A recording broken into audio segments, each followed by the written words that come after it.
ॐ विश्वं दर्पणदृश्यमाननगरी तुल्यन्निजान्तर्गतं पश्यन्नात्मनि मायया बहिरिवोद्भूतं यथा निद्रया यः साक्षात् कुरुते प्रबोधसमये स्वात्मानमेवाद्वयं तस्मै श्रीगुरुमूर्तये नमः इदं श्रीदक्षिणामूर्तये बीजस्यान्तरिवाङ्कुरो जगदिदं प्राङ्निर्विकल्पं पुनः मायाकल्पितदेशकालकलना वैचित्रचित्रीकृतं मायावीव विजृम्भयत्यभिमहायोगी वयस्वेच्छया तस्मै श्रीगुरुमूर्तये नमः इदं श्रीदक्षिणामूर्तये तस्मै श्रीगुरुमूर्तये नमः इदं श्रीदक्षिणामूर्तये।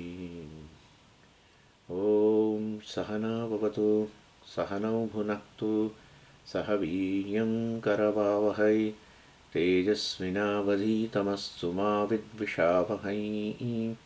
ॐ शान्तिः शान्तिः शान्तिः।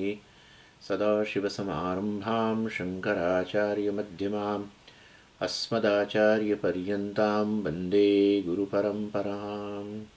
ॐ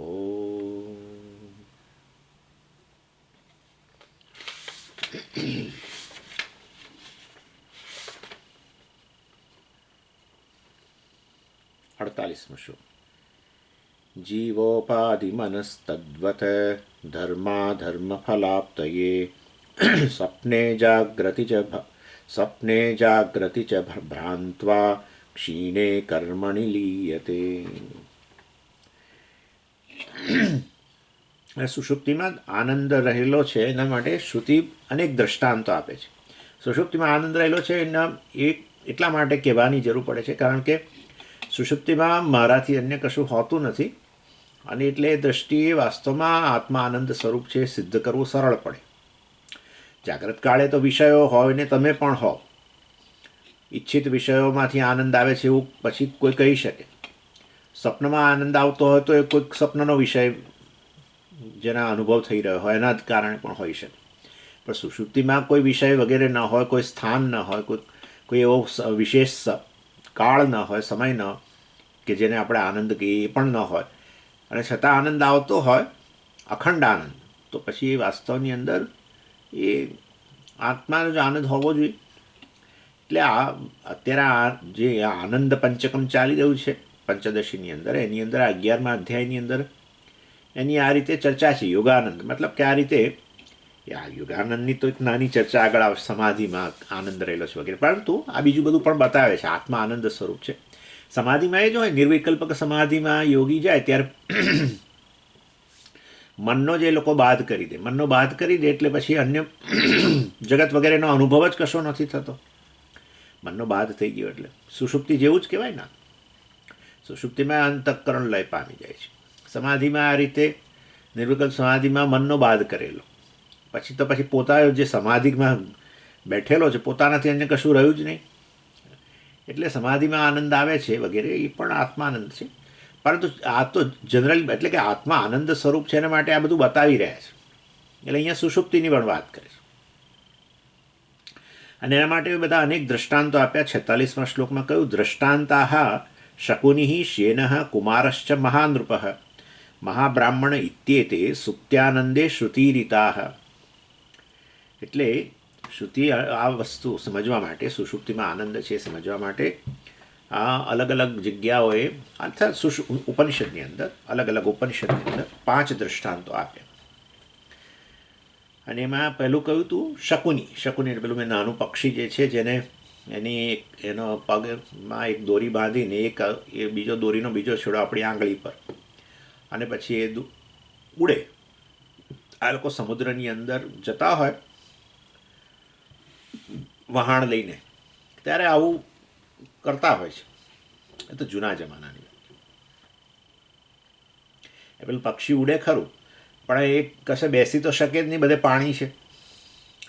એટલે એ પોતાને જ્યાં બાંધવામાં આવેલું છે એ જગ્યાએ આવીને જ પાછું બેસે, એટલે આંગળી પર કે એ રીતે.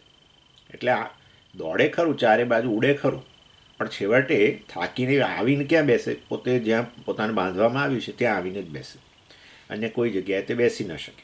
એટલે શકુનીનું ઉદાહરણ આપ્યું. પછી શેનહ કહ્યું. શેનહ એટલે બાજ પક્ષી, સમડી, બાજ પક્ષી વગેરે. એ પણ ખૂબ ઉડતા હોય છે અને સતત ઉડતા રહેતા હોય છે, અને એ પણ પોતાના સ્થાનમાં આવીને જ બેસતા હોય છે. આ બધા ઉદાહરણો સમજાવી રહ્યા જ છે ઇનફેક્ટ. અને કુમાર, કુમાર જે છે, કુમાર એટલે અત્યંત નાનો. આમ તો 5 વર્ષની ઉંમર સુધીનો બાળક જે છે એને કુમાર કહેવાય છે, પરંતુ એ ઉદાહરણ યોગ્ય નથી. એટલે એ કુમારમાં પાછું અત્યંત જેને નાનું બાળક, 1 વર્ષથી પણ નાનું એમ ગણો ને, એનું ઉદાહરણ, આનંદ માટે એનું ઉદાહરણ આપે છે. એટલે એ કુમાર પણ જે છે કેવો આનંદરૂપ હોય છે, કારણ કે અહંકાર હજી કામનાઓ અભિવ્યક્ત નથી થઈ. કામનાઓ ત્યારે અભિવ્યક્ત થાય જ્યારે અહંકાર પૂર્ણપણે હોય. અહંકાર એટલે શું? આ શરીર, મન, બુદ્ધિની અંદર અહમ ભાવના હોય કે મમ ભાવના. બાળકોને 1 વર્ષથી નાના બાળકોને કશું એવું હોતું નથી. સાહેબ પછી એ મોટું 1 વર્ષ પછી ધીરે ધીરે પછી પેલો મોટું, એનાથી મોટો ભાઈ કે મોટી બહેન કશુંક લઈ જાય તોય રડવા માંડે કે મારું જ મને આપે. એટલે એ બધું અભિવ્યક્ત ન થાય, અહંકાર પૂર્ણપણે અભિવ્યક્ત ન થાય, શરીરમાં અહમભાવ એટલો હજુ પ્રગટ થયો નથી આમ નાનું, અત્યંત નાના બાળક. મેં તમને કહ્યું હતું એ વસ્તુ કે એ પોતાના હાથ સાથે રમે. જે રીતે કોઈ એને રમકડું આપો ને રમે, એ તો પોતાના હાથ સાથે રમે. એને હજુ એવું નથી થયું કે આ હાથ હું જ છું. અને એટલે પેલી માખ વગેરે બેસે ચહેરા ઉપર તો ઉડાડે નહીં. એને ના થાય કે આ હાથ મારો જ છે ને, વળી હું ઉડાડી દઉં. રડે કરે, હાથ આમ કરે પણ રડ્યા કરે. અરે ભાઈ તારા જ હાથથી ઉડી જાય, ના ખબર. એટલે કે હજુ અહંકાર અભિવ્યક્ત નથી થયો, અને અહંકાર અભિવ્યક્ત ન થયો એટલે રાગ દ્વેષ અભિવ્યક્ત ન થયા, કામના અભિવ્યક્ત ન થઈ. એ બસ એને ખાવાનું મળી જાય, ભૂખ લાગે એટલું એનું દુઃખ, પછી ખાય, પતી ગયું, સૂઈ જાય ને આ વસ્તુ નહીં તો રમ્યા કરે. એને આનંદની મૂર્તિ જાણે. એટલે એ બધા ઉદાહરણો આપે છે. આ વસ્તુ આપણે ઓબ્ઝર્વ કરવી જોઈએ કે બાળકોમાં કેવું હોય છે. પછી 1.5 વર્ષનું થયા પછી તમે એના હાથમાંથી કશું લઈ લો તોય રડવા માંડે, અથવા એના ભાઈ બહેન પાસે એ લઈ જાય તોય રડવા માંડે, કારણ કે મારું છે એવું એને થાય. એટલે અહમ મમાની અભિવ્યક્તિ ન હોય, અહંકારની અભિવ્યક્તિ ન હોય તો પછી એટલી કામનાઓ વગેરે પણ મતલબ કે ઉત્પન્ન ના થાય. અહંકાર વ્યક્ત થાય એટલે રાગદ્વેષ વ્યક્ત થાય. હું આ છું, શરીર, મન, બુદ્ધિ છું, માટે આ મને અનુકૂળ છે ને પેલું મને પ્રતિકૂળ છે, તો જ જન્મે, નહીં તો શા માટે જન્મે? આ મને ગમે છે ને પેલું મને નથી ગમતું. એ બધું ગમવું ના ગમવું, અનુકૂળ પ્રતિકૂળ બધું ક્યારે જન્મે? જ્યારે અહમપણું હોય તો. સુષુપ્તિમાં એવી રીતે અહંકારનો ભાવ છે, રાગદ્વેષ વગેરે કામનાઓ રહેતી જ નથી. એટલે બસ સુષુપ્તિમાં આનંદ રહેલો છે, અહંકાર વગેરે લય પામેલો છે. એના માટે આ બધા દૃષ્ટાંતો પડી રહ્યા છે, બાળકનું, પછી પેલા શકુનીનું, શેનનું વગેરે. હવે શકુનીનું દૃષ્ટાંત પહેલાં સમજાવે છે 47 ને 48 શ્લોકમાં. એ આપણે આમ તો જોયું છે. શકુનિ સૂત્રબદ્ધ સન દિક્ષુ વ્યાપૃત્ય વિશ્રમમ અલબ્ધ્વા બંધન સ્થાનમ હસ્તસ્તંભાદિ ઉપાશ્રયેત. એટલે આમ શ્રુતિની અંદર, છાંદોગ્યની અંદર 682 છઠ્ઠા અધ્યાયના 8મા ખંડમાં બીજો મંત્ર છે. સ યથા શકુનિ સૂત્રેણ પ્રબદ્ધ દિશમ દિશમ પતિત્વા અન્યત્ર આયતનમ અલબ્ધ્વા પ્રાણમેવ ઉપશ્રયતે. શકુનિ એક આ પક્ષી, અત્યંત નાનું પક્ષી, મેં જે તમને કહ્યું એ નાની ચકલી જેવું, જે આ સમુદ્ર યાત્રા દરમિયાન આ લોકો પોતાની આગળી સાથે બાંધે. એ બધું દિશમ દિશમ પતિત્વા, આ બધી અનેક દિશાઓમાં દોડે, ઉડે મતલબ, પરંતુ ચારે તરફ પાણી જ જોઈએ, ને માટે કોઈ સ્થાન એને વિશ્રામ માટે મળે નહીં. અને જ્યારે ક્યારેય વિશ્રામ કોઈ જગ્યાએ ન મળે ત્યારે પોતાને જે બાંધવામાં આવેલું છે ત્યાં આવીને જ પાછું બેસી જાય, કારણ કે એનાથી અન્યત્ર એને કોઈ જગ્યાએ સહારો મળ્યો નહીં. એવી રીતે શ્રુતિમાં દૃષ્ટાંત આપ્યું, શ્રુતિમાં દાષ્ટાંત બતાવ્યું. એવમેવ ખલુ, એવમેવ આ જ રીતે, ખલુ ખરેખર, હે સૌમ્ય, કે પેલા ઉદ્દાલક ઋષિ જે છે એ પોતાના દીકરાને કહે છે ને, શ્વેતકેતુ, હે સૌમ્ય, તન્મન દિશમ દિશમ પતિત્વા અન્યત્ર આયતનમલબ્ધ્વા પ્રાણમેવ ઉપાશ્રયતે પ્રાણબંધનમ હિ સૌમ્ય મનઃ. એ વસ્તુ હવેના શ્લોકમાં 48મા શ્લોકમાં કહે છે કે જીવોપાધિ મનસ્તદ્વત ધર્માધર્મ ફલાપ્તયે સપને જાગૃતિ છે ભ્રાંતવા ક્ષીણે કર્મણી લીયતે.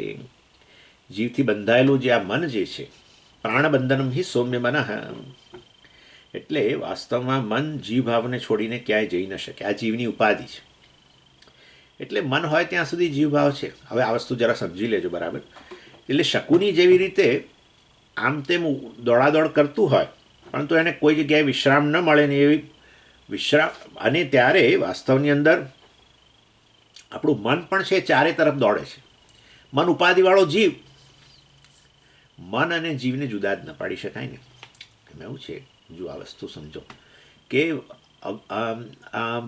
બ્રહ્મ જે છે કે પરમાત્મા છે એ જ વાસ્તવમાં અજ્ઞાન ઉપાધિ હોય તો એને આપણે જીવ કહીએ, કારણ શરીરથી યુક્ત. એ કેવળ કારણ શરીરથી યુક્ત બ્રહ્મ જે છે એ અવ્યક્ત અવસ્થા છે જીવની. પરંતુ એ કારણ શરીરમાંથી અંતઃકરણ ઉત્પન્ન થાય ને, સૂક્ષ્મ શરીર કારણ શરીરમાંથી જ આવે છે. એટલે મતલબ કે અંતઃકરણ ઉત્પન્ન થયું અજ્ઞાનમાંથી કે કારણ શરીરમાંથી, ત્યારે હવે પેલો વાસ્તવમાં ચિદાભાસ જે છે એ પણ વ્યક્ત અવસ્થામાં આવ્યો. કારણ શરીરથી યુક્ત બ્રહ્મ જે છે એમાં તો વાસ્તવમાં ચિદાભાસ અવ્યક્ત અવસ્થામાં કહેવાય ને. સમજ, ચિદાભાસને તમે પાછું બ્રહ્મ બોલો છો, શું બોલો? જો એવું છે કે અંતઃકરણ ઉપાધિયુક્ત બ્રહ્મ એટલે શું, કારણ શરીરથી યુક્ત બ્રહ્મ એટલે શું? આ બ્રહ્મ છે એ વાસ્તવમાં કારણ શરીરમાં અભિવ્યક્ત થયું, પરંતુ એ તો અભિવ્યક્ત, કારણ શરીર પોતે જ અવ્યક્ત છે, એટલે એ ચિદાભાસ પણ જે છે એ અવ્યક્ત કહેવાય. જેમ કે દાખલા તરીકે સૂર્ય જે છે, સૂર્ય અને પેલું દર્પણ બંનેનો મેળાપ થયો એટલે શું? બંને ભેગા થવું એટલે શું? સૂર્યનું પ્રતિબિંબ પડવું આમની અંદર, દર્પણની અંદર. એટલે દર્પણ જે છે હવે ચિદાભાસયુક્ત કહેવાય. એવી રીતે બ્રહ્મ ચૈતન્ય જે છે કારણ શરીરથી સાથે તાદાત્મ્ય થયું એટલે શું? કારણ શરીર ઉપાધિ. કારણ શરીર ઉપાધિ સાથે એનું તાદાત્મ્ય થયું એટલે શું? કારણ શરીરમાં બ્રહ્મ અભિવ્યક્ત થયું અર્થાત ચિદાભાસ. પરંતુ કારણ શરીર તો અવ્યક્ત છે ને, અને માટે વાસ્તવની અંદર એ આ બ્રહ્મા પણ ચિદાભાસ પણ અવ્યક્ત, એટલે આપણે જીવને જીવની અવ્યક્ત અવસ્થા કહી. બસ પછી વ્યક્ત કેમ બને? કારણ શરીરમાંથી સૂક્ષ્મ શરીર ક્યારે ઉત્પન્ન થાય? જીવની વ્યક્ત અવસ્થા ક્યારે થાય? તમે જ કહો. જ્યારે કર્મનો ઉપભોગ કરવાનો હોય ત્યારે, પ્રારબ્ધ. એટલે વાસ્તવની અંદર આ વસ્તુ સૃષ્ટિમાં પણ ગણવાની ને અહીંયા પણ ગણવાની, વ્યષ્ટિના સ્તરે પણ. ત્યાં તો સુષુપ્તિની વાત ચાલે છે, પરંતુ એ સુષુપ્તિ લય અવસ્થા અને પ્રલય અવસ્થા બધું એક જ છે. એટલે મતલબ કે આ સમાન જ છે. ત્યારે પણ ભગવાન જીવોને બધાને વ્યક્ત કરે, કારણ કે એમના કર્મોનો એમનો ઉપભોગ કરાવો છે. માટે પહેલાં સૃષ્ટિની રચના કરી દે, અને સૃષ્ટિની રચના કરીને પછી આ પ્રત્યેક જીવોના કારણ શરીરમાંથી સૂક્ષ્મ શરીર વગેરેને ઉત્પન્ન કરે, અને પછી સ્થૂળ શરીર પણ, અને એ પછી એમનો ઉપભોગ શરૂ થાય ના પ્રારબ્ધનો. એવું ને એવું અહીંયા છે. અત્યારે જાગ્રત અવસ્થા અને સ્વપ્ન અવસ્થા બંનેની અંદર આપણે ઉપભોગ કરીએ છીએ સુખ દુઃખનો. સ્વપ્નમાં સ્વપ્નના વિષયો, જાગ્રતમાં જાગ્રતના વિષયો. જાગ્રતના વિષયો, જાગ્રત અવસ્થા અને સ્વપ્ન અવસ્થાનો ભેદ મેં તમને કહ્યો હતો. જાગ્રત અવસ્થામાં ઇન્દ્રિયો દ્વારા તમે વિષયોનો ઉપભોગ કરો, સુખ દુઃખના વિષયો પ્રારબ્ધ અનુસાર. અને સ્વપ્નાવસ્થાની અંદર ઇન્દ્રિયો વગર સીધું મન દ્વારા, પેલામાં મન અને ઇન્દ્રિયો સહિત. પરંતુ હવે જો ઇન્દ્રિયો લય પામી ગયું હોય, સ્વપ્નાવસ્થામાં અંતઃકરણ હાજર છે, હે ને, અંતઃકરણની વાસનાઓ તો અભિવ્યક્ત થાય છે. એની એટલે વાસ્તવમાં બંને અવસ્થામાં સુખ દુઃખનો ઉપભોગ કરીએ છીએ એનું કારણ પેલું સૂક્ષ્મ શરીર જે છે એ હાજર છે, અંતઃકરણ હાજર છે. એટલે પ્રારબ્ધનો ઉપભોગ કરવા માટે આ બે અવસ્થાઓ છે. પછી હવે પ્રારબ્ધનો ઉપભોગ કર્યા પછી થાકી જાય, ભલા થાકી જાય. સુખ દુઃખ ચાલ્યા જ કરતું હોય, તમે ઉપભોગ કરતાં કરતાં જ થાકી જાઓ. જુઓ ને, આપણે પરિસ્થિતિઓ આવે છે આપણા બધી, ક્યારેક સુખાકાર પરિસ્થિતિ, ક્યારેક દુઃખાકાર, અને એમાં પાછું સુખની તો પરિસ્થિતિ ઘણી ઓછી, અનુકૂળ બધું હોય એવું તો બહુ ઓછું, પ્રતિકૂળ અવસ્થાઓ જ બધી હોય. અરે ટાળ તડકાનો અનુભવથી માંડીને બધું બધું જ લોકોનો પ્રકાર, લોકોની વિચિત્રતાઓનો અનુભવ કરીએ, આ તે બધું સતત અનુભવ, એને કારણે થાકીએ પછી. એટલે પ્રારબ્ધ સસ્પેન્ડ થઈ જાય. ભગવાન કર્યા બધું, કર્મફળદાતા છે ને, તો પ્રારબ્ધ અનુસાર આપણી પરિસ્થિતિઓ પ્રદાન કરનાર તો એ જ છે. અને પ્રારબ્ધનું જેવું સસ્પેન્શન થઈ જાય, પ્રારબ્ધ હવે ઉપભોગ કરાવવા નથી માગતું થોડોક સમય માટે, સુખ દુઃખના વિષયો હવે પ્રાપ્ત નથી કરવા માગતું, તો પછી વાસ્તવમાં પાછું જીવ જે છે, તો હવે અંતઃકરણની જરૂરિયાત ન રહી. અંતઃકરણની જરૂરિયાત, સૂક્ષ્મ શરીરની જરૂરિયાત તેના માટે જ તો હતી. કારણ શરીરમાંથી સૂક્ષ્મ શરીર પાછું અભિવ્યક્ત થયું હતું. શેના માટે? એ બસ આ ઉપભોગ માટે. અંતઃકરણની તો જરૂર પડે જ, અને એટલે સૂક્ષ્મ શરીર એટલે પછી બધું ઇન્દ્રિય બધું જરૂર પડે જ. પરંતુ વાસ્તવમાં એ જરૂર ન રહી. ઇન્દ્રિયોની જરૂર પડે તો એ જાગ્રત અવસ્થામાં, ઇન્દ્રિયોની જરૂર ન રહે ને હજુ અંતઃકરણ તો હાજર હોય તોય સુખ દુઃખ ચાલુ રહે. પરંતુ અંતઃકરણની હવે જરૂરિયાત નથી. પ્રારબ્ધ કહે છે કે હવે હું થોડોક સમય તને સુખ દુઃખના ઉપભોગ નહીં કરાવું. સસ્પેન્શન છે. પ્રારબ્ધ ડિસમિસ તો થાય છે તો મૃત્યુ સમય, પણ આ તો વચ્ચે સુષુપ્તિ. ત્યારે પાછું અંતઃકરણ એના કારણ અવસ્થામાં જતું રહે. અંતઃકરણ તો કાર્ય હતું, કાર્ય કારણ અવસ્થામાં જતું રહે. પાછું કારણ શરીરમાં લીન થઈ જાય થોડાક સમય માટે. એટલે કે અજ્ઞાન ઉપાધિમાં કારણ શરીરમાં લીન થઈ ગયું. એટલે વળી પાછો ચિદાભાસ કે અવ્યક્ત અવસ્થામાં જતો રહ્યો. એટલે આપણે કહીએ જીવ અવ્યક્ત થઈ ગયો. સમજી ગયા? અને વળી પાછો વ્યક્ત થાય અંતઃકરણ ઉપાધિવાળો. એટલે આપણે કહીએ જીવ પાછો અભિવ્યક્ત થયો. વળી પાછા સુખ દુઃખ શરૂ થાય.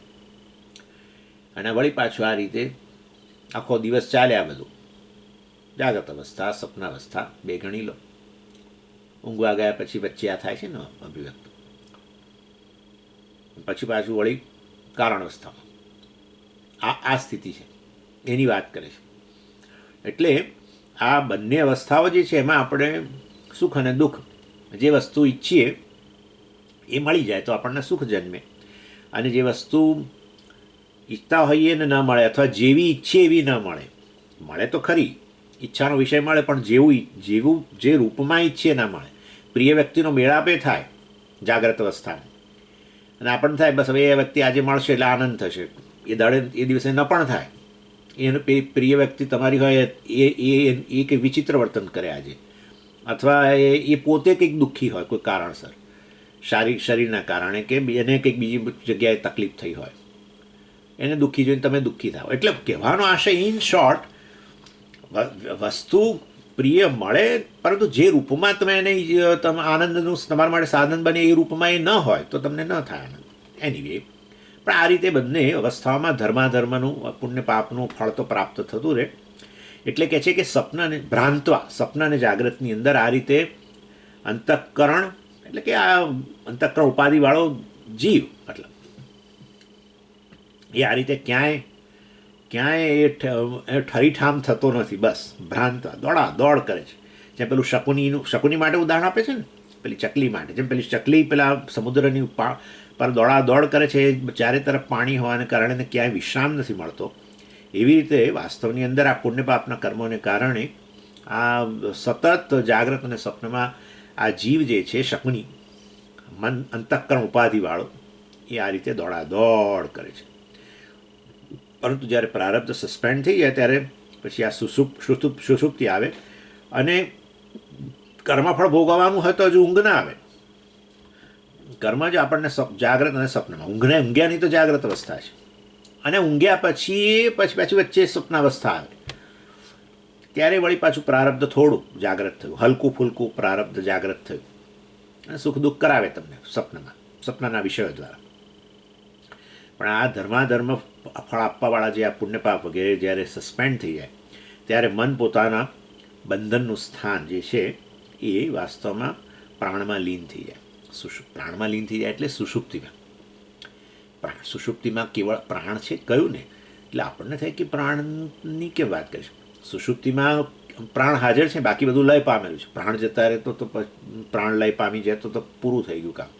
એટલે સુષુપ્તિની અંદર વાસ્તવની અંદર શું થાય છે કે આ સ્થૂળ શરીર અને સૂક્ષ્મ શરીર વચ્ચેની લિંક ચાલુ રહે છે.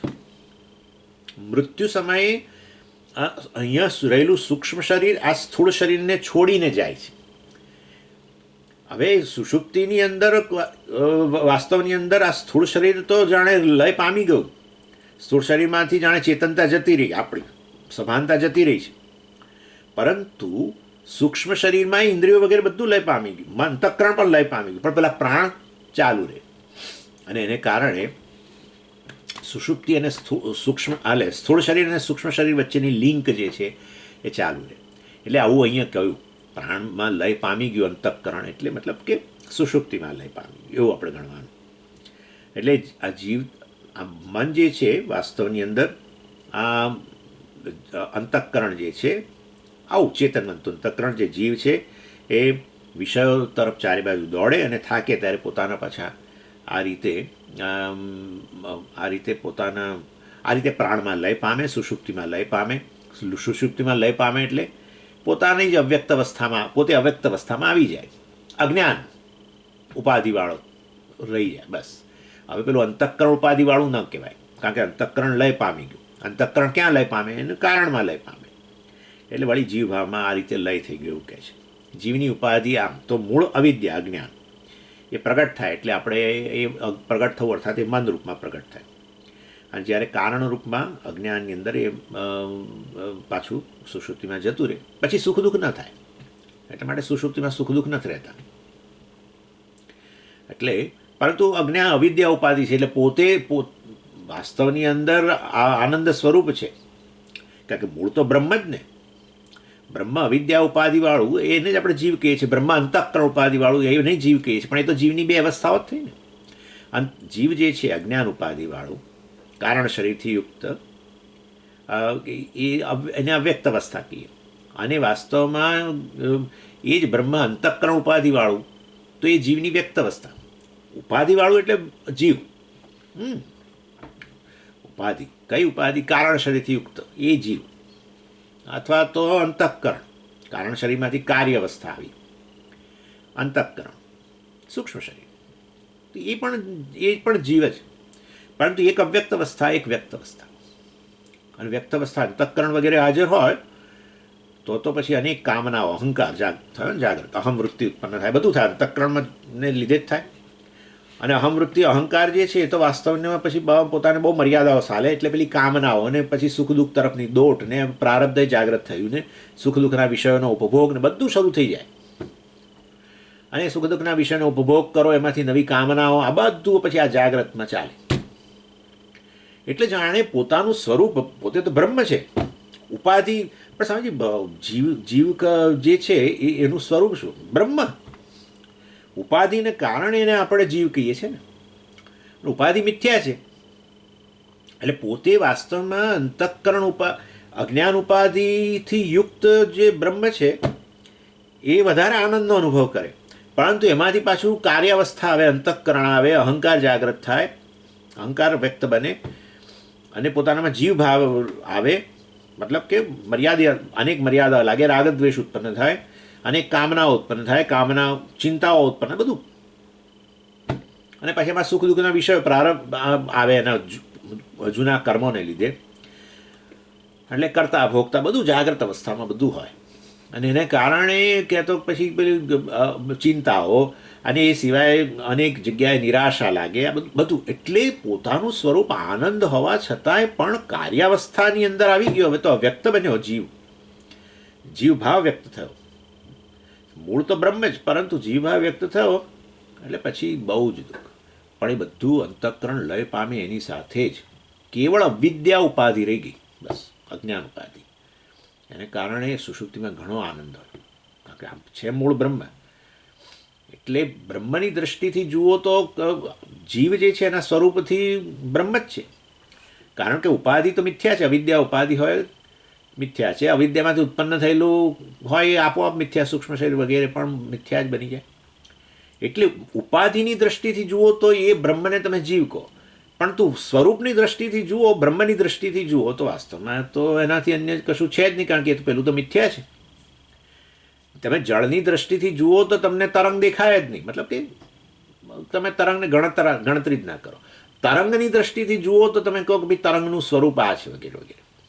એટલે તરંગે જળે જાણે કે એક નામરૂપ ધારણ કર્યું, એ તરંગની દ્રષ્ટિથી. પણ જળની દ્રષ્ટિથી તો કેવળ જળ છે, એટલે સ્વરૂપની દ્રષ્ટિથી, સત્યની દ્રષ્ટિથી એવું છે. એટલે અવિદ્યા ઉપાધિ જે છે, એટલે કેવળ જ્યારે કારણ અવસ્થા આવી જાય ને ત્યારે ઘણો આનંદ પ્રાપ્ત થાય, પણ એમાંથી પછી અહંકાર વગેરે અભિવ્યક્ત થાય, સૂક્ષ્મ શરીર મન અભિવ્યક્ત થાય. મન અભિવ્યક્ત થાય એટલે તરત જ વાસ્તવમાં અહમપણું જાગૃત થાય. અહમપણું જાગૃત થાય એ તો અને અવિદ્યામાંથી આવેલું છે. એટલે હું બ્રહ્મ છું એવું ના કે, પરંતુ હું અહંકાર છું એમ કે, કરતા છું, ભોગતા છું, જીવ છું એવું બધું કે, હું શરીર છું, સ્થૂળ શરીર, સૂક્ષ્મ શરીર બધું કે. સ્થૂળ શરીરમાં પછી અભિવ્યક્ત થાય ને અહંકાર. જાગૃત અવસ્થામાં તો પૂર્ણપણે તાદાત્મ્ય થઈ જાય, સ્થૂળ શરીર સાથે પણ તાદાત્મ્ય થઈ જાય. પણ આ તો એટલે કહેવાનો આશય છે, સુષુપ્તિમાં આટલો આનંદ અને જાગૃત અવસ્થામાં આનંદ કેમ નથી લાગતો, એનું આ કારણ છે. પેલું કેવળ કારણ અવસ્થા. એટલું ખરું, અવિદ્યા ઉપાધિને કારણે હું આનંદ સ્વરૂપ છે એવું સુષુપ્તિમાં ન ખબર પડે, એ બરાબર છે. પરંતુ એ વસ્તુ આપણે જાગ્રતમાં જાણવી પડે, કારણ કે જાણવું એટલે પાછું અંતઃકરણ જોઈએ, એટલે જાગ્રત અવસ્થા જોઈએ. એટલે જાગ્રત અવસ્થામાં સભાનપણે હું અહંકાર નથી, પણ સ્વરૂપથી હું વાસ્તવમાં બ્રહ્મ છું, આત્મા છું. આ અહંકાર વગેરે તો વાસ્તવમાં ખરેખર તો આ કારણ અવિદ્યાને કારણે હું કારણ શરીરને કારણે અવિદ્યાને કારણે હું મારી જાતને આવો અહંકાર કહું છું. ખરેખર તો આ કારણ શરીર કે અજ્ઞાનમાંથી જ આ અંતઃકરણ સૂક્ષ્મ શરીર વગેરે આવી છું, અને માટે એની સાથે તાદાત્મ્ય કરીને હું વાસ્તવમાં મારી જાતને મર્યાદિત ગણું છું, અહંકાર ગણું છું, કરતા ગણું છું. કારણ કે સૂક્ષ્મ શરીર આવ્યું એટલે કર્મેન્દ્રિયો અભિવ્યક્ત થઈ, કર્મેન્દ્રિયોમાં તાદાત્મ્ય કર્યો, કર્મેન્દ્રિયોમાં અહંભાવ કર્યો, કરતા કહ્યો, અને આ જ્ઞાનેન્દ્રિયોમાં તાદાત્મ્ય કરીને પ્રમાતા, ભોગતા વગેરે કહ્યો. એટલે અહંકારની ઉત્પત્તિ અવિદ્યામાંથી થઈ, સમજી ગયા ને? એટલે પરંતુ એ અહંકાર જ લય પામી જાય, અંતઃકરણ લય પામ્યું, અહમવૃત્તિ જ લય પામી ગઈ, કર્તૃત્વ, ભોગતૃત્વ, પરમાતૃત્વ બધું લય પામી ગયું. ઇન્દ્રિયો લય પામી ગઈ, કર્મેન્દ્રિયો લય પામી, કર્તૃત્વ જતું રહ્યું, જ્ઞાનેન્દ્રિયો વગેરે લય પામી ગઈ, તો પ્રમાતૃત્વ, ભોગતૃત્વ વગેરે જતું રહ્યું. હવે કેવળ અવિદ્યા ઉપાધિવાળો આત્મા રહ્યો, બ્રહ્મ રહ્યો, ત્યારે આનંદનો બહુ જ અનુભવ થાય. એટલે સુષુપ્તિમાં આપણને આપણા સ્વરૂપનો અનુભવ થાય. એટલે બતાવે છે અહીંયા કે આ રીતે જેમ પેલું શકુની દોડ કરે, પરંતુ ચારે તરફ પાણી જોઈને એને વિશ્રામ ક્યાંય ન મળે ને વળી ત્યાં પોતાને જ્યાં બંધાયેલું છે ત્યાં આવીને જેમ બેસી જાય, એવી રીતે વાસ્તવમાં કારણમાં આવી રીતે આ જીવ જે છે એ અંતઃકરણ ઉપાધિ સાથે સુખ દુઃખના વિષયો તરફ દોડે, પ્રારબ્ધને કારણે સુખ દુઃખના વિષયો પ્રાપ્ત થાય જાગ્રત સ્વપ્નની અંદર, પરંતુ થાકીને છેવટે પોતે જ્યાં બંધાયેલું છે કારણ અવસ્થામાં જ બંધાયેલું હોય, કાર્ય કારણથી બહાર જઈ જ ન શકે. કાર્ય કોની સાથે બંધાયેલું હોય? કારણ સાથે જ બંધાયેલું. એટલે વાસ્તવમાં એટલે છેવટે એ પોતે પાછું અવિદ્યામાં આવીને સ્થિત થઈ જાય.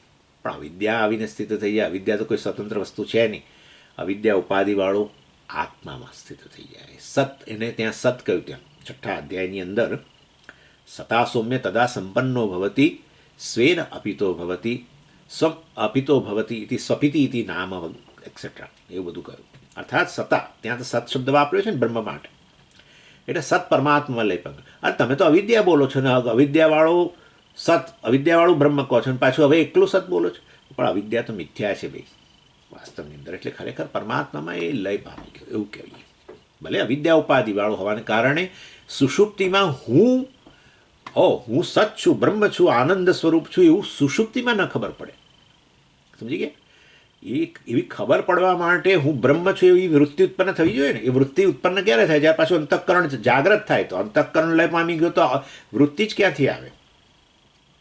પણ સમજી, સુષુપ્તિમાં વૃત્તિ તો હોય છે. એ વૃત્તિ હોય તો એ તો કારણ શરીરવાળી વૃત્તિ હોય છે.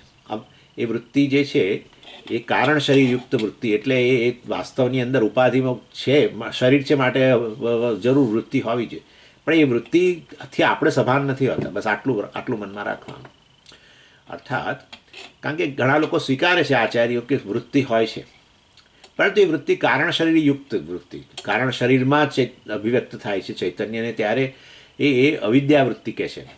અવિદ્યાવૃત્તિ હોય એટલે અર્થાત, કારણ કે અનુભવ થયો ને, અનુભવ થયો છે આપણને, સુષુપ્તિના અનુભવની વાત કરીએ છીએ. જો અનુભવ થતો હોય તો વૃત્તિ હોવી જોઈએ, વૃત્તિ વગર અનુભવ કેવી રીતે થાય? એટલે વાસ્તવની અંદર વૃત્તિ ઉત્પન્ન થતી હોય તો પણ આપણે એનાથી, કારણ કે અવ્યક્ત અવસ્થા છે ને, અવિદ્યાવૃત્તિ છે, અને માટે આપણે એનાથી સભાન નથી હોતા.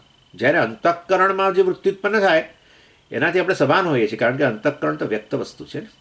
અને માટે એટલે વાસ્તવની અંદર અંતઃકરણ લીન પામી ગયું હોય, અવ્યક્ત અવસ્થામાં વૃત્તિ હોય, અવ્યક્ત મન કહો કે અવિદ્યા કહો, કારણ શરીર કહો, એમાં જે વૃત્તિ ઉત્પન્ન થાય એનાથી આપણે સભાન નથી હોતા. એટલા માટે એ વખતે સુષુપ્તિમાં આપણે અજ્ઞાનનો અનુભવ કરતા હોઈએ, અવિદ્યાવૃત્તિ અજ્ઞાન વિષય હોય એ વૃત્તિનો, કે આનંદ વિષય હોય, પરંતુ એનાથી આપણે સભાન નથી હોતા. પરંતુ એ વૃત્તિ હોવાને કારણે પછી સવારે ઉઠીને કહીએ વૃત્તિ ઉત્પન્ન થઈ માટે અનુભવ થયો, અને એટલે સવારે કહીએ આપણે કે હું કશું જાણતો નહોતો, અર્થાત અજ્ઞાન મારા જ્ઞાનનો વિષય બન્યો વૃત્તિ દ્વારા, અથવા તો હું સુખેથી સૂતો, અર્થાત આનંદ મારા વૃત્તિનો વિષય હતો. અને આનંદ એમાં પણ આનંદ વિષય તો હતો ને સ્વામીજી, આપણે કયો વિષય, બીજો કયો, આવો સ્થૂળ કોઈ વિષય નહીં કે સૂક્ષ્મ વિષય નહીં, પોતાનાથી અન્ય નહીં, આત્મા જ વિષય જાણે, પોતે પોતાનો જ આનંદ લે. એ જ તો થાય છે જાગ્રત અવસ્થા. ચાલો, એ પછી મેં ઘણીવાર વાત કરી છે એટલે તમને થશે રિપીટ કરે છે. જાગ્રત કાળે આવું જ થાય છે. વાસ્તવની અંદર વિષયાકાર વૃત્તિ ઉત્પન્ન થયા પછી ખરેખર વિષયનો આનંદ આવતો જ નથી. મન કામનામાંથી મુક્ત બનીને પોતાના સ્વરૂપ જે સ્પષ્ટ બને છે અંતઃકરણની અંદર, અંતઃકરણ શાંત થઈ ગયું, અને માટે પોતાનો જ આનંદ, એ વૃત્તિનો વિષય અહમ જ હોય છે, બીજું કંઈ નથી હોતું. એટલે આપણે કહીએ છીએ હું મારી જાત સાથે છું, હું કોઈ વિષય સાથે નથી હોતો આનંદની ક્ષણમાં. ચાલો, પરંતુ આ બધી વસ્તુઓ જરા સૂક્ષ્મ છે. દરેક વ્યક્તિએ આ વસ્તુ જરા પોતાની રીતે, આનંદની ક્ષણો વગેરે હોય ત્યારે આ વસ્તુ ચેક કરવી જોઈએ.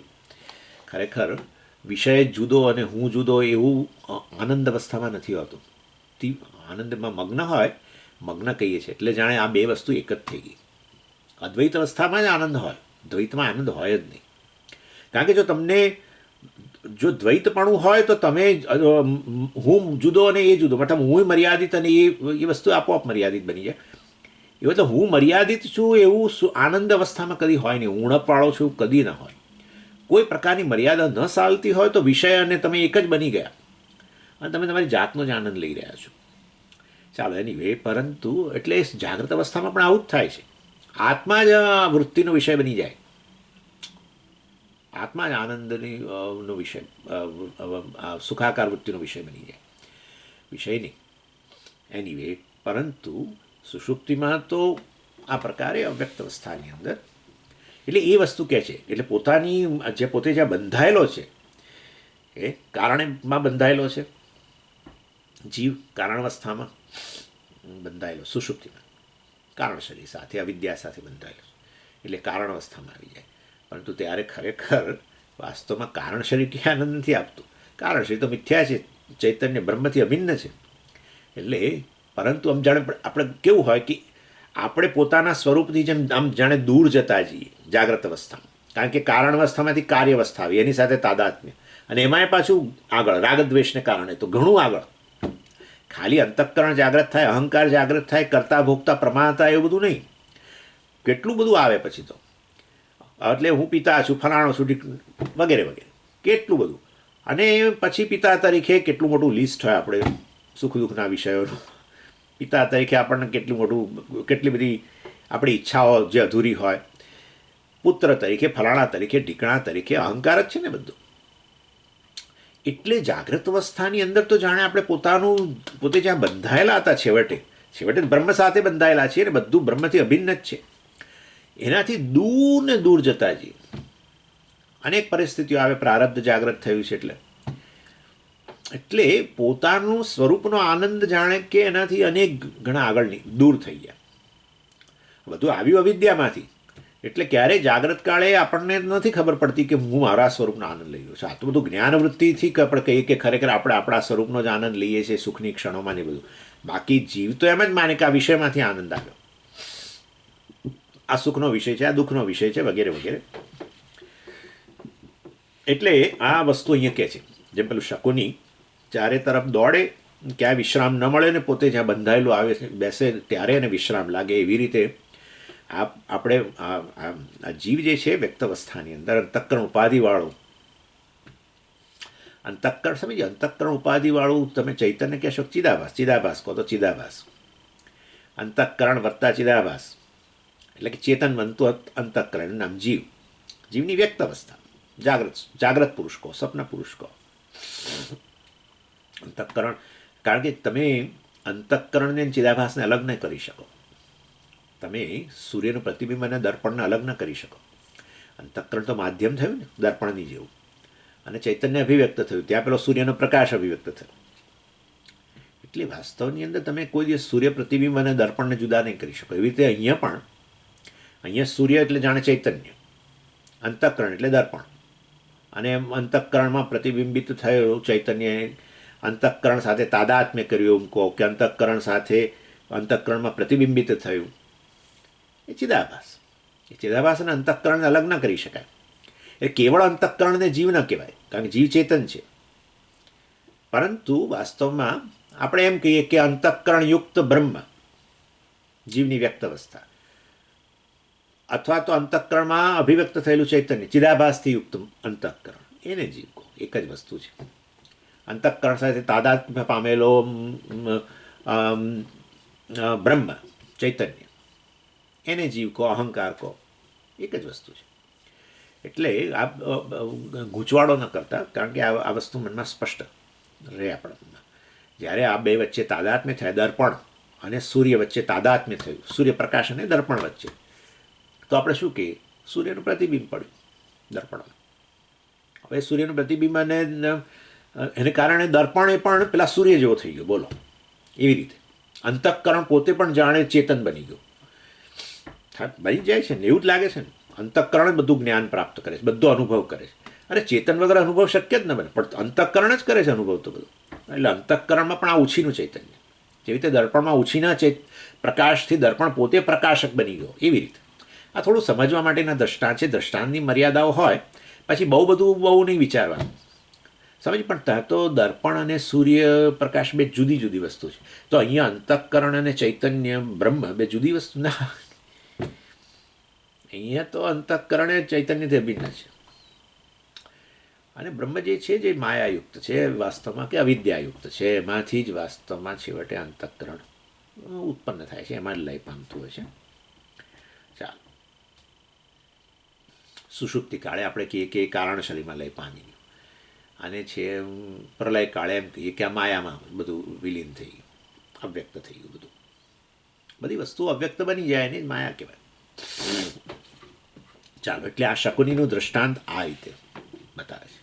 શકુની જ્યાં બંધાયેલું છે ત્યાં આવીને બેસી જાય, વિશ્રામ પ્રાપ્ત કરે. એવી રીતે આ જીવ પણ જ્યાં છેવટે બંધાયેલો છે, જીવ અભિન્ન છે છેવટે બ્રહ્મથી, કે તમે અજ્ઞાન ઉપાધિવાળું બ્રહ્મ કહો, જે કહો, ત્યાં આવીને પાછું સ્થિત થઈ જાય, ત્યારે આનંદનો અનુભવ કરે. માટે સુષુપ્તિમાં આનંદનો અનુભવ કરે છે, વિશ્રામ લાગે છે. બીજું બાજનું દ્રષ્ટાંત બૃહદારણ્યક ઉપનિષદની અંદર 4થા અધ્યાયના 3જા બ્રાહ્મણમાં 16મા મંત્રમાં કહ્યું, તદ્યથા અસ્મિન આકાશે શેનો વા સુપર્ણો વા વિપરિપત્ય શાંત સંહત્ય પક્ષૌ સંલલાય એવ ધ્રિયતે એવમેવ અયમ પુરુષ એતસ્મા અંતાય ધાવતી યત્ર સુપ્ત ન કંચન કામમ કામયતે ન કંચન સ્વપ્નમ પશ્યતિ.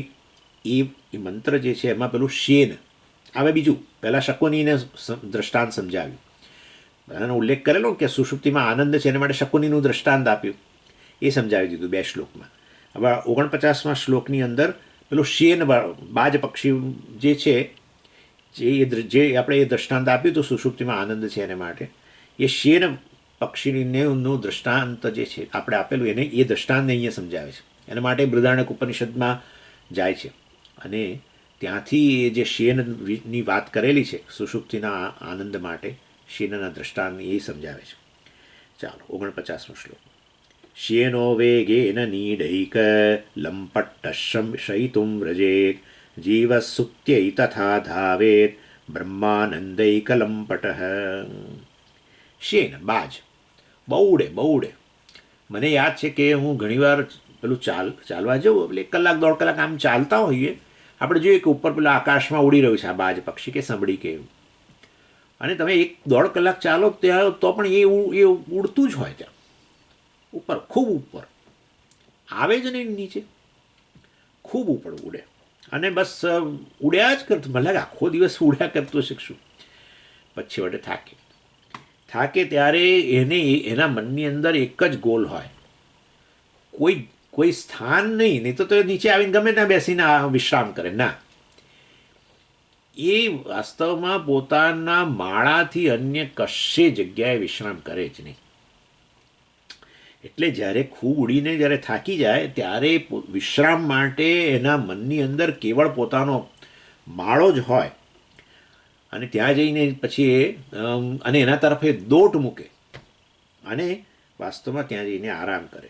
શેન વેગેન,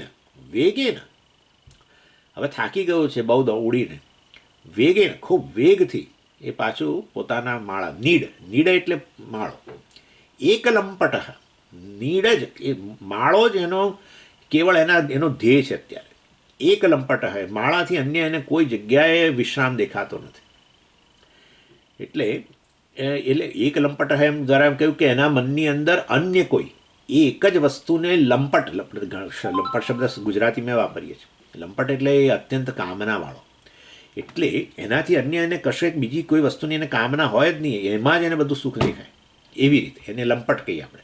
એક લંપટ એટલે આ બાજ પક્ષી જે છે એના મનમાં પણ આ સખત ઉડીને થાક્યા પછી અનેક એને કામનાના વિષય, એને જે કંઈ ખાવા પીવાનું હોય એના માટે જ તે ઉપર ઉડતો હોય છે અને આવીને ઉપભોગે કરે નીચે બેસીને એને બધું, પણ વિશ્રામ માટે હવે આ બધા વિષયોની કામના પણ અત્યારે એને નથી. હવે બીજું કોઈ મરેલું કશું જુએ તો પણ એને એ તરફ જવાની ઈચ્છા નથી, ત્યાં જઈને વિષયનો ઉપભોગ કરવાની ઈચ્છા નથી.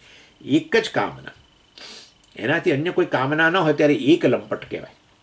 અને એના લંપટનો વિષય શું છે? નીડૈક લંપટ, માળો જ દેખાય ને ખાલી, બીજું કશું ન દેખાય. શયિતુમ વ્રજેત, શયિતુમ સુવા માટે, આરામ માટે, વિશ્રામ માટે, વ્રજેત વેગેન વ્રજેત દોડે, ખૂબ ઝડપે આવે પોતાના માળા તરફ. આ ઉદાહરણ. એવી રીતે જીવ સુપ્ત્યૈ તથા ધાવેત બ્રહ્માનંદૈક લંપટ. આ રીતે જીવ પણ સુષુપ્તિ તરફ દોડે, તેજી દોડે. ના સમજો, મેં તો કંઈ ઊંઘવા માટે દોડતા નથી, પણ તમે જોજો એવા આપણે પણ થાય કે હવે ક્યારે કોઈ મહેમાન આવ્યું હોય તો આપણને થાય કે ક્યારે ઊભા થાય, હવે તો જાય તો સારું. આપણે પછી આપણે સોફા પર બેઠા હોય ત્યાં પછી આપણે આમ કરીએ, એટલે એમ કે હવે તમે જાઓ, આમ કરે લોકો સોફા પર, મતલબ કે મારું ઊભા થવું છે, મતલબ કે હવે તમે વિદાય લો, દેટ્સ ઓલ. આવું આ તો બહુ સ્વામીને અનુભવ છે. એટલે સ્વામી તો એવું કહેવાય નહીં કે બસ હવે તમે જાઓ, એટલે પણ આમ પોતાના જ્યાં બેઠા હોય ત્યાં ખુરશી કે સોફા પર આમ કરે, એટલે એમ કે સ્વામી હવે પ્લીઝ ગો, જાઓ. એટલે વાસ્તવની અંદર પણ સ્વામીજી આ દોડતા હોય એ વસ્તુ કંઈ ઠીક નથી લાગતી. તમને સમજાવું, જ્યારે આપણે અતિ ગતિમાન હોઈએ ને, ખૂબ દોડતા હોય ત્યારે આજુબાજુ કશી ખબર જ ન પડે, એવું જ હોય છે. જાગ્રતમાંથી તમે ઊંઘમાં જાઓ, સુષુપ્તિમાં, જો તમે મને આજે કેટલા વાગે તમને ઊંઘ આવી એ મને જો તમે કહો તો બહુ સારું. આજે સાંજે, અત્યારે તો તમારે સાંજ પડી ગઈ છે, બરાબર છે.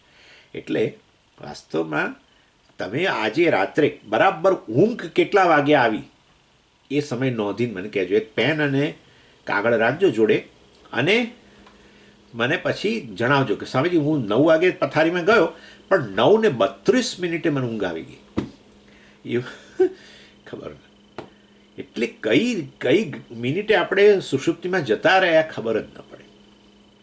એટલે પેલું વેગ એને કહે છે, જેમ અત્યંત વેગથી વ્યક્તિ દોડતી હોય ને એને આસપાસની કશી વસ્તુની ખબર ન પડે, એવી રીતે આપણે પણ જ્યારે સુષુપ્તિમાં જઈએ છીએ ત્યારે સમયનો બિલકુલ ખબર નથી હોતી. અને એ સિવાય પણ ખરું, આપણે આખા દિવસમાં અનેક વિષયોનો ઉપભોગ કર્યો હોય, આ કર્યું હોય તે કર્યું હોય, અને થાક્યા હોઈએ ત્યારે આપણે કેવા આમ હવે આપણને એમ જ થાય પથારી નથી કહેતા ઘણા લોકો અમને તો પથારી જ દેખાય છે એના જેવું છે, એના જેવી વસ્તુ છે. એટલે એ દ્રષ્ટિ અહીંયા કહે છે કે જેવી રીતે શેન પક્ષી પોતાના માળા તરફ જવા માટે ખૂબ આતુર હતો, એવી રીતે આ જીવ પણ જે છે એ સુષુપ્તિની અંદર જે બ્રહ્માનંદ છે એના તરફ એને પ્રાપ્ત કરવા માટે એ પ્રાપ્ત કરવા ઈચ્છે છે ને એના માટે એ જાણે કે દોડે છે. એ કલંપટ અહીંયા શબ્દ વાપર્યો કારણ કે કોઈ પણ અન્ય વસ્તુની જો કામના રહી હોય તો પછી આપણને ઊંઘ જ ના આવે. એટલે અહીંયા બ્રહ્માનંદય કલંપટ, બ્રહ્માનંદની પ્રાપ્તિ માટે એની કામના છે માટે વાસ્તવની અંદર એના તરફ એ દોડે છે. જો અન્ય કોઈ વિષયની કામના હોય, અને કામના એટલે ચિંતા, એક જ સિક્કાની બે બાજુ છે. જે વસ્તુ પ્રાપ્ત ન થઈ હોય ને એ હજુ સુધી એની ચિંતાએ રહેતી હોય. એટલે કામના ચિંતા વગેરે જો હાજર હોય તો ઊંઘ જ ના આવે. પણ હવે કોઈ વિષયની કામના જ ન રહી હોય અને કેવળ સુષુપ્તિ તરફ જ આપણી નજર હોય તો આપણે કહેવાય બ્રહ્માનંદય કલંપટ. આ બ્રહ્માનંદ તરફ આ વ્યક્તિ જાણે એની જ એને કામના છે. સમજી, બધા ઊંઘવા જાય છે અને એવું હોય છે કે હું બ્રહ્માનંદ પ્રાપ્ત કર્યું છે, કોઈને ખબર નથી હોતી, તો અજ્ઞાની. પણ એને એટલું છે કે ઊંઘીશ એટલે આનંદ આવશે, બસ આટલું. આપણે તો શાસ્ત્રની દ્રષ્ટિથી બ્રહ્માનંદ કહીએ, એને વળી શું, એને તો વળી આ બ્રહ્મ જ શબ્દ જ નથી ખબર. એટલે વાસ્તવની અંદર અને એ આનંદ વિષય આનંદ નથી એટલું તો નક્કી જ છે. કારણ કે કોઈ વિષય, કોઈ ઊંઘમાં કશો વિષય હોતો નથી ઈચ્છાનો, એ તો એને ખબર છે. પરંતુ એને એ નથી ખબર પડતી કે જો વિષયનો આનંદ ન હોય છતાં આનંદ આવતો હોય તો એ વિષયીનો આનંદ હોય. વિષયી અને વિષય બે વસ્તુ હોય, સબ્જેક્ટ અને ઓબ્જેક્ટ. હવે ઓબ્જેક્ટ તો કોઈ રહ્યો જ ન હોય, ત્યાં વિષય રહ્યો જ ન હોય, તો પછી આ જ હોય ને આનો જ આનંદ. એવું તો એને કંઈ ખબર નથી. એને એટલી ખબર છે સુષુપ્તિમાં આનંદ છે, માટે આ બધા વિષયોની કામના વગેરેમાંથી મુક્ત બની જઈને તો દોડે. જો વિષયની કામના હોય, ચિંતાઓ હોય તો ઊંઘ ના આવે, તો હજુ એ નથી આવતી. પણ એટલે એનો અર્થ કે એક લંપટ થઈ જાય છે સુષુપ્તિ તરફ. સુષુપ્તિથી અન્ય, સુષુપ્તિમાં રહેલા આનંદથી અન્ય આનંદની હવે એને કોઈ કામના નથી, એક લંપટ. અને અહીંયા આચાર્ય શ્લોકની અંદર બ્રહ્માનંદ એક લંપટ કહે છે. શાસ્ત્રની દ્રષ્ટિથી બ્રહ્માનંદ વગેરે છે. અને એવી ઊંઘ આવે કે પછી વાસ્તવમાં રાતે 9 વાગે સુવા ગયો, સવારે 4 વાગ્યા સુધી શું થયું કશી ખબર હોતી નથી. એટલે વાસ્તવમાં આ રીતે મનુપાધિવાળું જે આ ચિદાભાસ છે વગેરે એને એકમાત્ર બ્રહ્માનંદની અભિલાષા હોય છે અને ત્યારે એને ઊંઘ આવી જાય છે. મનુપાધિવાળું ચિદાભાસ એટલે જીવ, મતલબ એ બ્રહ્માનંદ તરીકે નથી જાણતો, પરંતુ એ વાસ્તવની અંદર એ આનંદ છે એટલે એને ખબર છે. પણ આપણે તો આપણી દ્રષ્ટિથી એને બ્રહ્માનંદ કહીએ છીએ. એટલે જીવ સુપ્તે તથા ધાવેત, ધાવ ધાતુનો અર્થ છે દોડવું, એ તરફ જાય છે. એટલે સુષુપ્તિમાં સુખ પરમાત્મા રૂપ છે, બ્રહ્મ રૂપ છે વગેરે એ બહુ સ્પષ્ટ છે. બીજું વિષય સુખ વગેરે નથી, વસ્તુ સ્પષ્ટ છે. એટલે આ બંને દ્રષ્ટાંતોથી બતાવ્યું કે ચિદાભાસ જે છે પોતાની ઉપાધિથી રહિત થઈ જાય, અથવા મન પોતાના આશ્રય સ્થાન અજ્ઞાનથી ઢંકાયેલું અજ્ઞાનયુક્ત બ્રહ્મ જે છે એની પ્રાપ્તિ કરવાનું ઈચ્છે ત્યારે જ આને આપણે સુષુપ્તિ કહીએ છીએ. એટલે વાસ્તવમાં ચિદાભાસ પોતાની ઉપાધિથી રહિત થઈ જાય એટલે ચિદાભાસ અંતઃકરણથી રહિત, અર્થાત ચિદાભાસ પણ અવ્યક્ત બની જાય.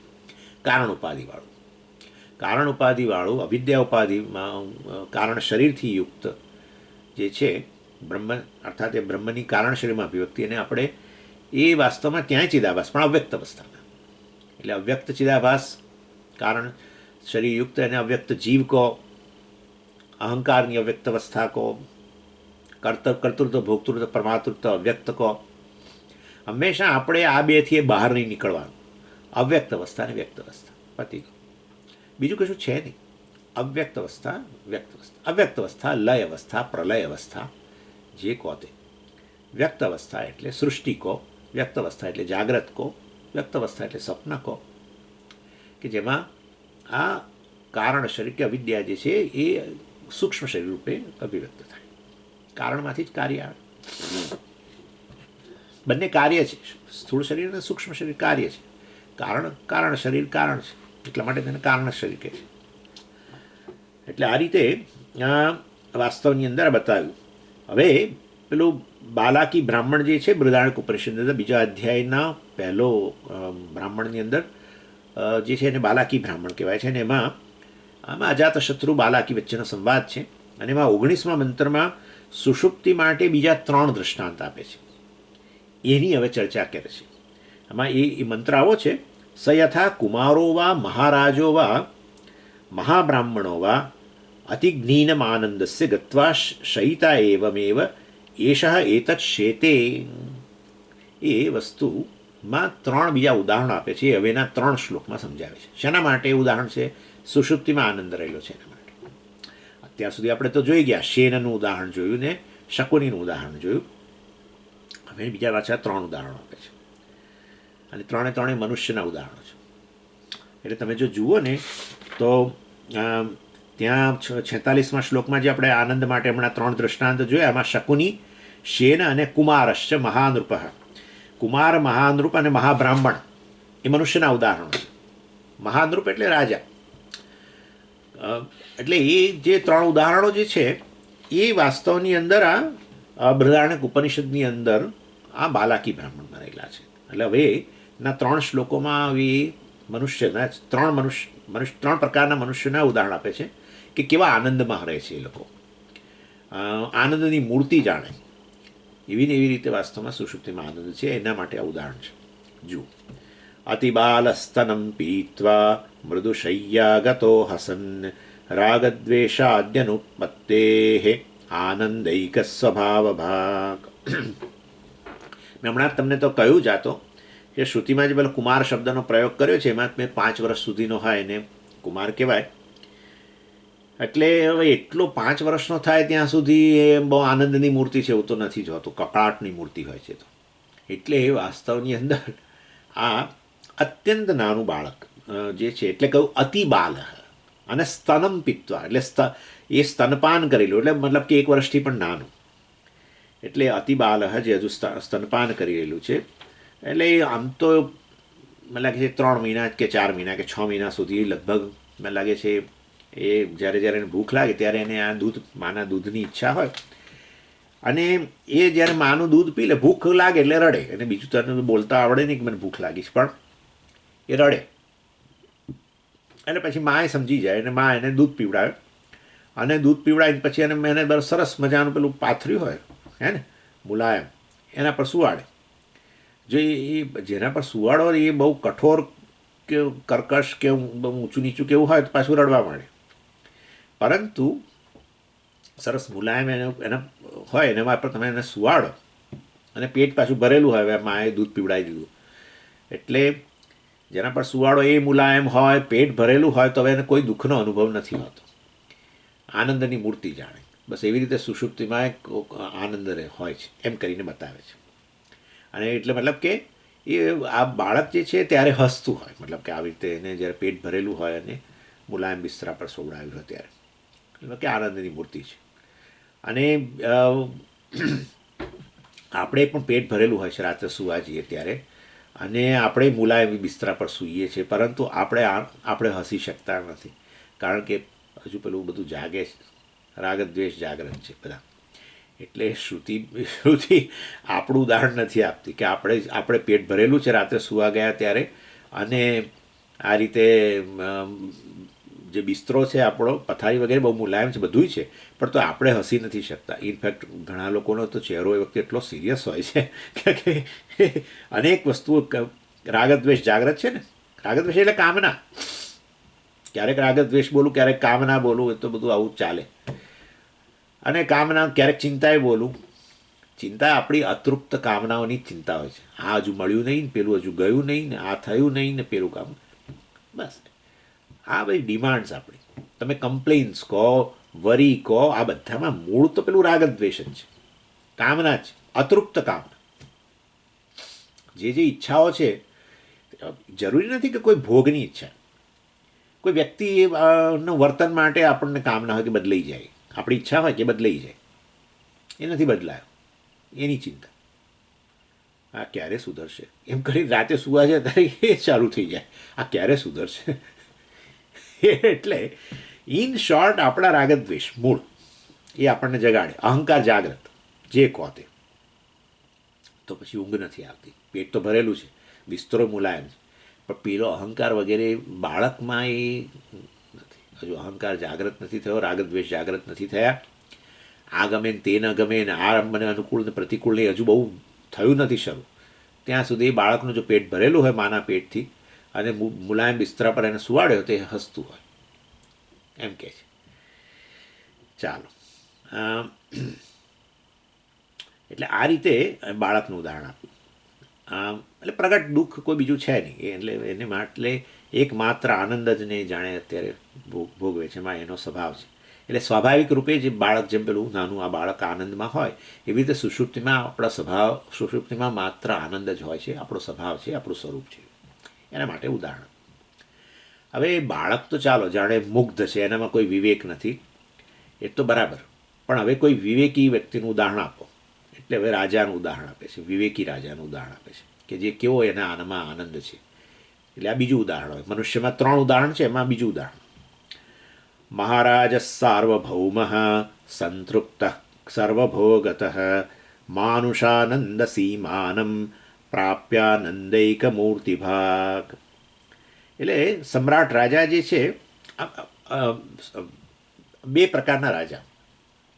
એક રાજા એવા કે એનોય રાજા, જેમ કે એક મોટું રાજ્ય માની લો, એક મોટું રાજ્ય હોય એના રાજા, અને એને અંતર્ગત નાના નાના રાજ્ય હોય બીજા, તે નાના નાના રાજ્યના રાજાઓ હોય, એ બધા રાજા કહેવાય. અને એ બધા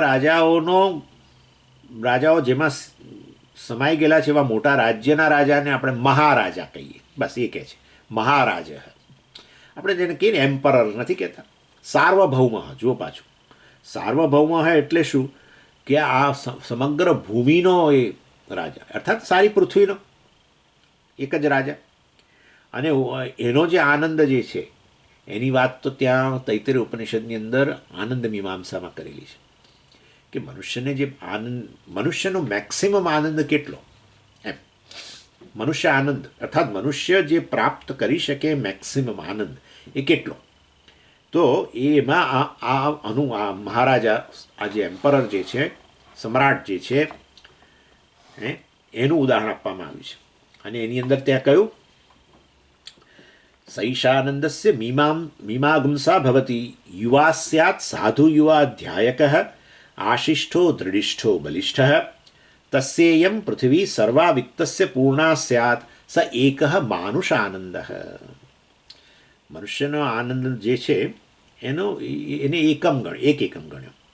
અને કારણ કે એમાં તો પછી પેલું એનાથી 100 ગણો પેલા જે આનંદ જે છે એ વાસ્તવની અંદર મનુષ્ય ગંધર્વને એના કરતાં 100 ગણો આનંદ મળે છે. એટલે પછી એકમ બતાવવો પડે ને.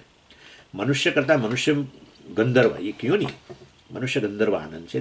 બીજા ગંધર્વો પણ છે, દેવ ગંધર્વ પણ છે. એ બધા જેમ ઉચ્ચ યોનિઓમાં જતા જેમ આનંદની માત્રા વધતી જાય ને, તો હવે આનંદની માત્રાઓ બતાવી હોય તો પછી તમારે એકમ આપવો પડે. એટલે કે છે મનુષ્યનો આનંદને આવો મનુષ્ય જે સમ્રાટ છે, અને કેવું છે તો કે છે વાસ્તવની અંદર પૃથ્વી પર બીજો કોઈ એનો બીજો કોઈ હરીફ જ નથી, સમગ્ર પૃથ્વીનો રાજા છે. એટલે અહીંયા કહ્યું વાસ્તવમાં તસ્યેમ પૃથ્વી સર્વાવિત્તસ્ય પૂર્ણા સ્યાત. ઇયમ પૃથ્વી, આ સમગ્ર પૃથ્વી જાણે એનું વિત્ત છે, અર્થાત એ સમગ્ર પૃથ્વી એના તાબામાં છે. અને પૃથ્વી એટલે બધું આવી ગયું, સોનું, બ્લેક સોનું, કાળું સોનું અને પીળું સોનું, બધું બધાનો રાજા છે. કાળું સોનું તો તમે જાણો છો ને, કાળું સોનું જે પેલા પેટાળમાંથી નીકળે, કાળું સોનું. હા, અખાતના દેશો જુઓ તમે કેટલા સમૃદ્ધ છે કાળા સોનાને લીધે. એટલે વાસ્તવની અંદર હા બાપરે, એ લોકો પાસે જે પૈસો છે તો કોઈની પાસે નહીં હોય એટલું બધું ખનિજ તેલ વગેરે બધું. એટલે આવી પૃથ્વી કે જેમાં આટલું બધું વિત્ત, ચારે હીરા માણેક ને બધું કેટલું છે, બધું કેટલું નીકળે છે પૃથ્વીમાંથી, આ બધું મોતી ને બધું, અને આ બધું બીજું બધું સોનું, એ બધું જેના તાબામાં છે એવો રાજા એમ કે છે. અને એ તો બરાબર છે, પણ રાજા કેવો છે? આ જો એવું છે ને ભાઈ, આપણી પાસે બધું હોય પણ તોય આપણને આનંદ ના આવે. કેમ? કે ગરડાથી કે બધું ડબ્બાઓ ભરેલા છે સિંગના ને ફલાણાના ઢીકણા ને ચોકલેટો ને કેટલું બધું છે આમ ચારે તરફ ફ્રીજની અંદર ચારે તરફ ખાય છે ખાખરો ને મલાઈ વગરનું દૂધ આવું ખાય છે કેમ સ્વામીજી હું ખાવા જાઉં ને તો મારે દાખલ કરવો પડે મારે તો એટલી શુગર રહે છે આ રહે છે તે રહે છે એટલે હોય બધું તો આનંદ હોય એવું જરૂરી નથી ના પણ આ તો આ રાજા કેવો છે યુવા સ્યાત સાધુ યુવા ધ્યાયક એક તો એ વાસ્તવની અંદર યુવાન છે અને આશિષ્ઠો દૃઢિષ્ઠો બલિષ્ઠ યુવાન હોય તો એથી એ શું ઘણીવાર શેકેલો પાપડ ભાગવાની એ તાકાત ના હોય ના ના ના ના આ તો પેલો 6 પેક્સ ને 8 પેક્સ વાળો છે અને હામાં હાથ કરે ને તો આ એ વાસ્તવની અંદર એ મતલબ કે અત્યંત મજબૂત છે એટલે સ્વસ્થ અને પાછો દૃઢિષ્ઠ એટલે સ્વસ્થ છે બલિષ્ઠ એટલે આવો શારીરિક રીતે મજબૂત છે અને સ્વસ્થ દ્રઢ શરીર વગર કોઈ આનંદ ના આવે એટલે નિર્બળતા જ વાસ્તવમાં દુઃખનું સ્વયં દુઃખનું કારણ તમે જુઓ તો નિર્બળતા એનીવે એટલે એ બધું નથી પછી પાછું ઉપનિષદ કહે છે યુવા સ્યાત એ તો યુવાન તો છે સાધુ યુવાધ્યાયક સાધુ છે પાછું હંમેશા એવું છે કે તમે બધું હોય તમે શારીરિક રીતે મજબૂત હો બરાબર છે અને બહાર આખું બધું રાજ્ય હોય તમારો કોઈ હરીફ ન હોય માટે કોઈ બીજો ભય ન હોય બધું હોય પણ છતાંય આપણા મનની અંદર બધું સંઘર્ષ ચાલ્યા કરતો હોય તો વસ્તુનો આનંદ ના આવે એટલા માટે કેટલા બધા ધનિક લોકો જે છે એ ધનિક લોકો જે એમના ધનથી પ્રાપ્ત વિષયોનો આનંદ બીજાઓ જેટલા ભોગવે છે એટલો આ વ્યક્તિ નથી ભોગવી શકતો કારણ કે એ જ્યારે જમવા બેઠો હોય ત્યારે એના મનની અંદર કેટલું ચાલતું હોય છે ક્યાંનું ક્યાં જતું હોય છે એનું મન તો એના બાળકો આનંદ કરતા હોય પત્નીએ કદાચ આનંદ કરતા હોય પણ એ આનંદ નથી કરી શકતો એટલે મન સંઘર્ષથી રહિત હોય તો આનંદ થાય એટલે મન સંઘર્ષથી રહિત હોવા માટે તમારે સાધુ હોવું જરૂરી છે સત્વ હોવું જરૂરી છે મનમાં સાધુ એટલે શું સંઘર્ષ રહિતનું મન ધરાવનાર અને સાધુ કહેવાય સત્વયુક્ત મન સાત્વિકતા હોય મન શાંત હોય થોડું ત્યાં આનંદ ઘણો એટલે એ વાસ્તવની અંદર સાધુ પણ છે પાછો એટલે મતલબ સચ્ચરિત્રવાળો છે માટે એટલે એને જે વસ્તુઓ છે એનો એ પૂર્ણ આનંદ ઉઠાવી શકે છે સારું હવે આટલું હોય ને પણ બિલકુલ અશિક્ષિત હોય તોય પાછો આનંદ ના આવે સ્થૂળ વસ્તુનો તો આનંદ આવે જાણે ચાલો આટલું હોય તો પણ જો શિક્ષિત હોય તો મતલબ એ સંગીત કાવ્ય ફલાણા આ બધું પેઇન્ટિંગ આ બધી કળાઓ પણ એ જાણે છે શિક્ષિત અધ્યાયક યુવા સ્યાત સાધુ યુવાધ્યાયક એટલે યુવા અધ્યાયક એટલે જે શિક્ષિત છે અર્થાત એ સૂક્ષ્મ વિષયોનો પણ આનંદ ઉઠાવી શકે છે કોઈ એના દરબારમાં આવીને કાવ્ય પઠન જેમ અકબર રાજા કોઈ કાવ્ય પઠન કરે તો એ કાવ્યનો આનંદ લઈ શકે એવી સૂક્ષ્મતા છે એનામાં કોઈ એને આવીને પેઇન્ટિંગ બતાવે કોઈ પેઇન્ટર તો એનો એ આનંદ ઉઠાવી શકે છે કોઈ સંગીત રજૂ કરે તો એ સંગીતનો આનંદ ઉઠાવી શકે છે મતલબ અત્યંત શિક્ષિત બધી કળાઓ જાણે છે તો સ્થૂળ સૂક્ષ્મ બધો જ આનંદ ઉઠાવી શકે છે આવો એટલે વાસ્તવની અંદર એટલે એનો કહેવાનો આશય એવો છે ખાલી ખાવા પીવાનો કેવા સ્થૂળ વિષયોનો જ આનંદ નહીં પરંતુ સ્થૂળ સૂક્ષ્મ બધા જ ભોગો એ પ્રાપ્ત કરવા માટે સમર્થ છે તો સંતૃપ્ત આ રીતે જે તૃપ્ત થઈ ગયેલો હોય અર્થાત મનુષ્ય યોનિમાં પ્રાપ્ત કરી શકાય એવો પૂરેપૂરો આનંદ જે ધરાવે છે મેળવે છે એ આ મનુષ્યના આનંદની સીમા છે માનુષ આનંદ સીમાનમ ત્યાં તૈત્તરીયની અંદર કહ્યું સ એક માનુષ આનંદ આ મનુષ્યને મેક્સિમમ પ્રાપ્ત થતો આનંદ છે જેમાં આવો સમ્રાટ જેનો કોઈ હરીફ નથી માટે કોઈ ભય નથી કારણ કે સમગ્ર પૃથ્વીનો એ રાજા છે બીજો કોઈ રાજા બીજું કોઈ રાજ્ય એનાથી અન્ય જેનો રાજા હાજર હોય અને એને પડકાર ફેંકે એવું કશું છે નહીં આવો શિક્ષિત છે પાછો યુવાન છે પાછો બલિષ્ઠ છે અને સ્વસ્થ છે બળવાન હોય પણ અસ્વસ્થતા હોઈ શકે શારીરિક રીતે પણ ના અને પાછો સચ્ચરિત્રવાળો છે આશિષ્ઠ વગેરે આ તે સાધુ છે એનું અંતઃકરણ સત્વવાળું છે પાછું શિક્ષિત એટલે બધી અનેક કળાઓ જાણે છે આવા હતા રાજાઓ હતા અને એમને જે આનંદ પ્રાપ્ત થાય એ મનુષ્યના આનંદની સીમા છે. માનુષ આનંદ સીમાનમ પ્રાપ્ય, આવું પ્રાપ્ત કરીને આનંદૈક મૂર્તિ ભાગ. આ જાણે કે આ રાજા આનંદની મૂર્તિ છે, આનંદ મગ્ન રહે છે. પહેલું દ્રષ્ટાંત હતું બધું સર્વ રીતે અવિવેકી બાળક, જેનામાં રાગદ્વેષ નહોતા એટલે સુખી હતો. આ વિવેકી રાજા જેના બધા જ રાગના વિષયો બધા જ એને પ્રાપ્ત થઈ ગયા છે, અને રાગદ્વેષ એણે પૂરા કર્યા છે, અને માટે જાણે કે હવે એનો કોઈ વિરોધી નથી.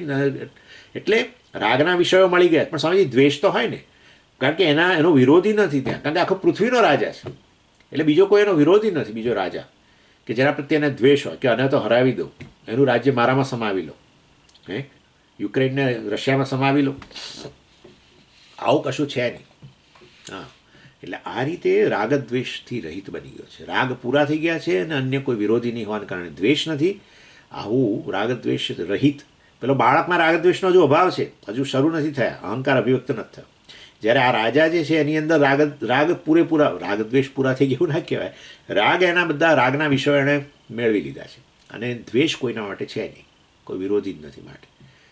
માટે કેવો આનંદ મૂર્તિ છે. આ બીજું ઉદાહરણ આપ્યું સુષુપ્તિ માટે. સુષુપ્તિમાં આનંદ જે છે રાગદ્વેષ રહિતનો આનંદ, એ આ પ્રકારનો આનંદ છે એવું બતાવે છે.